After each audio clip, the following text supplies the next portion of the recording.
Okay, hello. This should be a fairly quick one, but it's a little bit more. It gets a little bit more advanced.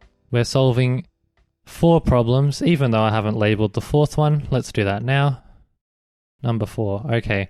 We're going to be applying index laws to firstly express a number of expressions as using positive indices.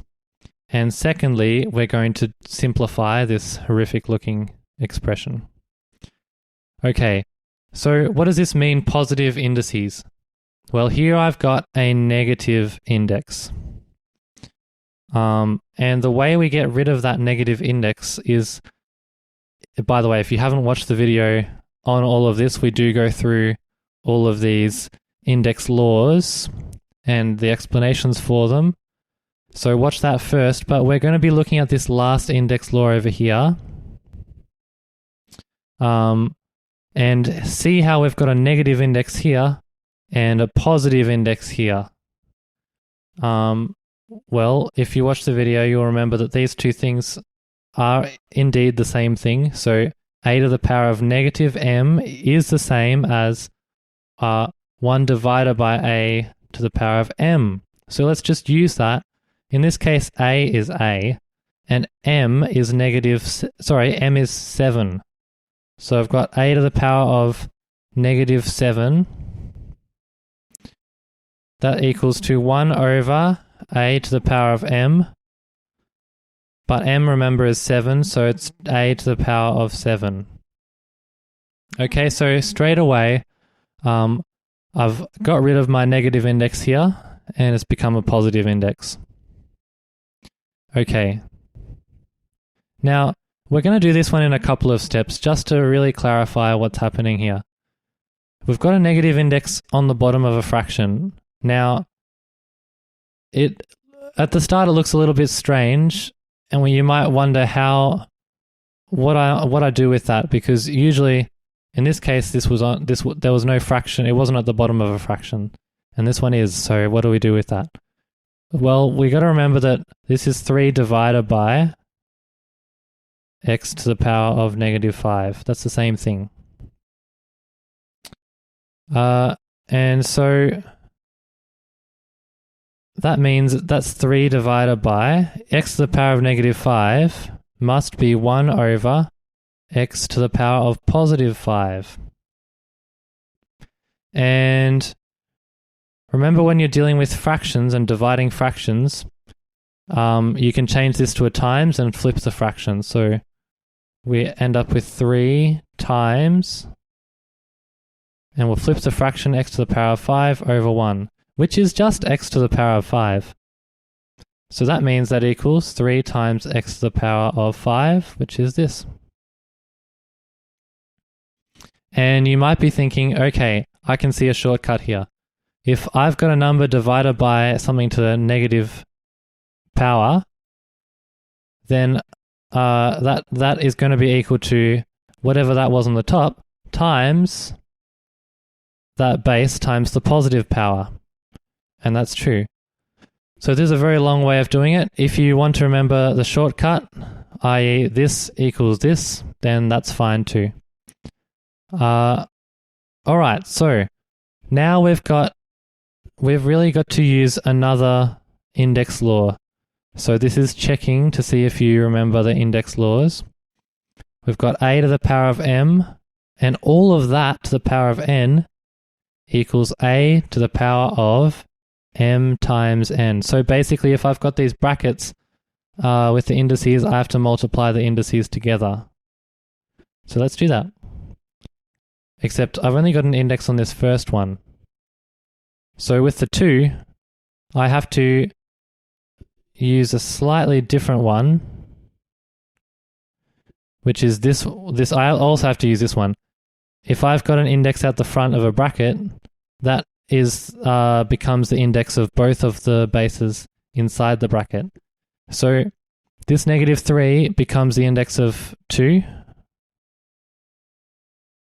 and these two, using this rule, the third index law, are multiplied. So negative 2 times negative 3, two negatives, when you multiply them together, becomes a positive. So I've got x to the power of positive 6. Now, we can't leave this as it is because we've got to use positive indices. So we have to remember that 2 to the power of negative 3, again, we're going back to this idea. It's the same as 1 divided by 2 to the power of positive 3 times x to the power of 6. And that's actually just equal to 1 over 8 times x to the power of 6. And I can, because I've just got a 1 on the top of this fraction, I can times this by x to the power of 6, and that means I've got, that's just on the top of my fraction. All right. If this is too overwhelming, make sure you've got the basics, you're confident with the basics first, and you can do all those easier questions without negative indices, and then you can move on to the negative indices that we're dealing with here. All right, here we go, and I'm going to use another color for this, just to make it a bit clearer. All right, the first thing you should do when you've got an enormous problem like this is you get rid of the brackets. So just like we did before, when we had a bracket out here, sorry, an index outside of the brackets, we multiplied the indices here. So if you multiply 4 by negative 2, you're going to get negative 8. So the very first thing I'm writing is p to the power of negative 8 over here. And this is q to the power of 1 really, so I'm still multiplying these indices. 1 times 4 times q to the power of 4.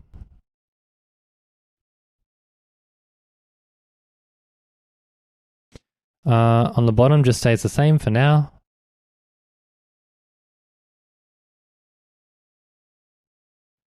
Okay, now again, this time you've got an index that applies to the whole fraction. So what do we do here? That's covered in one of the index laws. So this index becomes the index of A and it becomes the index of B as well. So you have to multiply this index by the indices of the top and the bottom as well. So if you multiply it by the top, negative 2 times negative 3, we've seen this one before, that's positive 6. Negative 3 times negative 3 is negative 9. And there we go, we're halfway there, maybe. I hope we are. Alright, now remember this one. When we had the negative on the bottom of the fraction, it flipped up to the top of the fraction and became a positive. So we can do the same thing here. Anything with a negative index can flip down to the bottom or down to the opposite side of the fraction and become a positive. Alright, so and also q to the power of 4 divided by q to the power of 3. We know from this one that we have to subtract the indices. So the top one minus the bottom one. So you know what, let's do the q's first because they're a little bit easier. 4 minus 3 is 1, so I've only got one q on the top and no q's on the bottom. So that's nice and easy. Also, I've got a 5 on the bottom.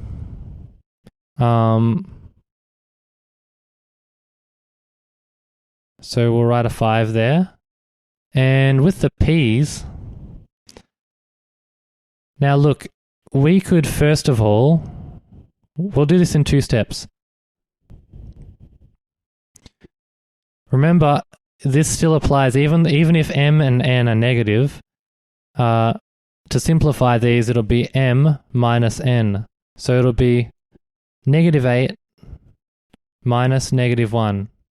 And this becomes a plus, so I've got negative 8 plus 1, which gets it 1 closer to 0, so it'll be negative 7. So we've really got p to the power of negative 7 up on the top. But remember I said we can flip this to the bottom and it becomes positive. We want it at the end of the day to become positive because that's simpler and easier to work with. So now I've got, okay, q divided by 5p to the power of 7. Given that these are both... well, this one's positive, that's fine. Let's flip this one up to become positive as well. So we've got p to the power of 6 times q to the power of positive 9. It was negative 9 on the bottom of the fraction. Now we flip it up to the top and it becomes positive. And remember, this is basically using a version of this index law. Okay, now we're really close. We just need to multiply these and cancel anything out. So remember, this is the same as a fraction over 1, just to make it a little bit easier to multiply the fractions. So the p's, these two p indices can cancel each other out. Really, we've got p to the power of 6 on the top and p to the power of 7 on the bottom. So when these two cancel out, probably the one way to think about it is you've got 6 of them on the top and 7 on the bottom. 6 of these will all cancel out and you'll have 1 left on the bottom. So I've got 1p on the bottom of my fraction and nothing on the top. In terms of the q's, they just multiply. So remember this is q to the power of 1 because it's just one of them, times q to the power of 9. And when I multiply the two indices, then they add up. So 1 plus 9 is 10. And I've got a 5 over here just floating, and that's basically it. I'll just rewrite this so it's a bit more centered. That's a P, not an N. And that's the final answer. So hopefully you went okay with that. It was pretty fast though, so feel free to watch it a little bit and pause it whenever you don't understand something and go back and listen to it again. But keep in mind, this is a very complex example and you really need to make sure you can do the simple ones first. So yeah, make sure you can simplify things like this or like this first, and then move on to questions like this, expressing them using positive indices, and finally you can move on to the bigger simplification questions, but one step at a time. Alright, I'll see you next time.